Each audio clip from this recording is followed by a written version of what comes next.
Okay, it's my turn. So, big summer for superhero movies, just like last summer was, except this summer, the movies were bigger. Kind of, I guess. Let's go with it. The movies were bigger. So, we had the Avengers, The Dark Knight Rises, and the Something is Spider-Man. I'm totally blanking right now, and I'm trying to do this in one take, so we'll see if that actually happens. So anyway, Spider-Man. I think Spider-Man, it was a very good movie. You and I agree on a lot of points, which is why we're friends and like doing these types of things, because we agree with each other and don't think that the other person's an idiot most of the time. But anyway, so the new Spider-Man was definitely so much better than the third Spider-Man of the previous trilogy. So with this one, you had Peter Parker in high school, where he's supposed to be. You get a lot more of the sciencey, nerdy parts of his character that you really didn't get in the other trilogy. So it was a nice change. Like you said, villains were definitely weaker.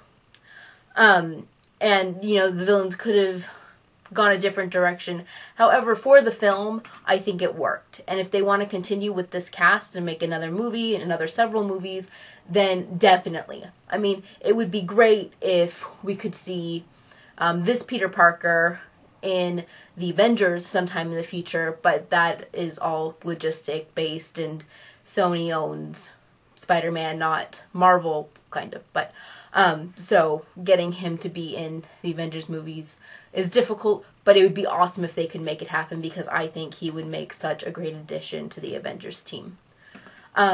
So then Dark Knight Rises. Again, in the trilogy, those Christopher Nolan movies, definitely the weakest of the three. It wasn't, I totally agree. It wasn't a superhero movie. I felt that it just dragged on and on and on and on and on and on, and I checked my phone and it was still not done.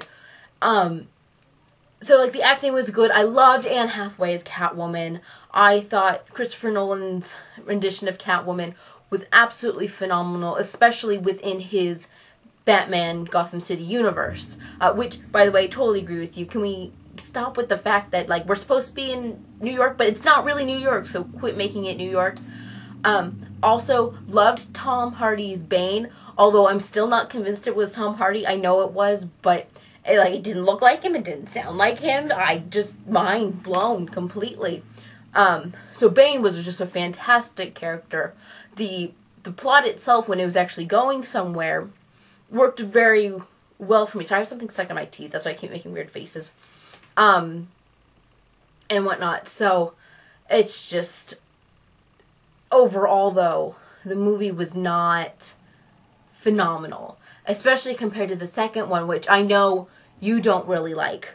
But me, like most of the normal people in the world, thought it was absolutely fantastic. And with Heath Ledger's Joker, everything, oh my god, just Dark Knight was such a fantastic film. So it was really hard to live up to the expectations that Dark Knight set, and so with Dark Knight Rises, they definitely did not meet or surpass those expectations in any way, shape, or form. So, very weak ending to the trilogy. I mean, it did have a good, happy ending that was nice and whatnot, but at the same time, the movie as a whole just did not do it for me. Which then leads us into the Avengers, which, as my friends know, I saw 6 times in theaters alone. Yeah, I kind of really liked that movie. Basically, Avengers was the epitome of a superhero movie. We have been building towards the Avengers for how many years now? And when you get down to it, I love Marvel more than I like DC.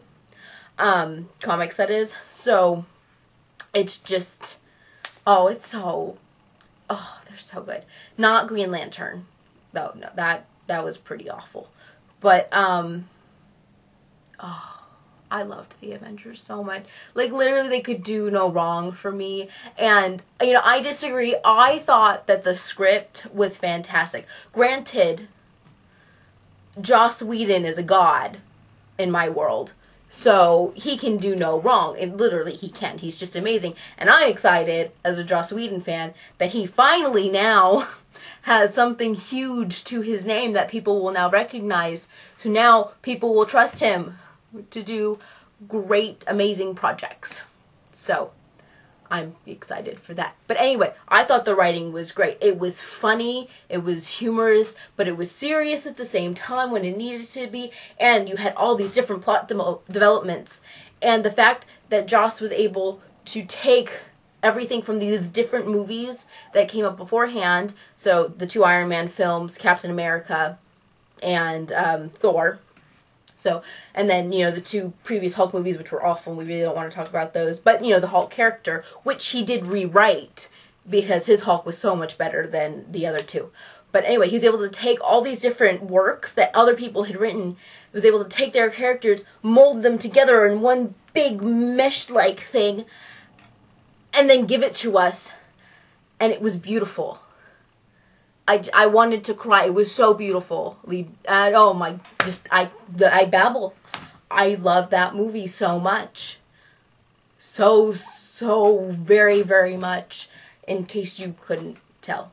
So, anyway, okay, so on my scale, yeah, Green Lantern definitely is a 0, -1 on my scale.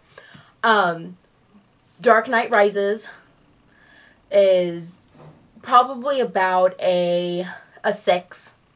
I'd give it a 6 because the story was there, the characters were good, just the execution of the movie didn't work for me. The Amazing Spider-Man, that's what it was called, The Amazing Spider-Man. For me, that would probably be a good 7. So, you know, it wasn't the best superhero movie in the world, but it was really good, especially trying to rewrite a series that we already just saw 3 movies of just a few years back. So, in rewriting the story and presenting it in a new way, definitely a solid 7, 7.5. And then the Avengers is a 10. That's not even a real question. I have issues because I really like you, I enjoy the X-Men movies. I think all of them are fantastic. So, when X-Men First Class came out last summer, that bumped everything, and that was my new favorite superhero movie. But, you know, with the Avengers, I'm like, oh, they're like, right, So, I think they share the top spot, because the Avengers are part of the Marvel Universe, and in the Avengers, they do sometimes get pulled into Avengers, because everybody's in New York, so they all meet up with each other anyway. But there's still 2 different entities, and that they're being kept that way, and the stories are written that way. So unless something goes crazy in a few years and the X-Men get pulled into this too, which probably not, because they're doing their whole other thing with the X-Men. But yeah, so I think First Class and Avengers are equal 10s in my book.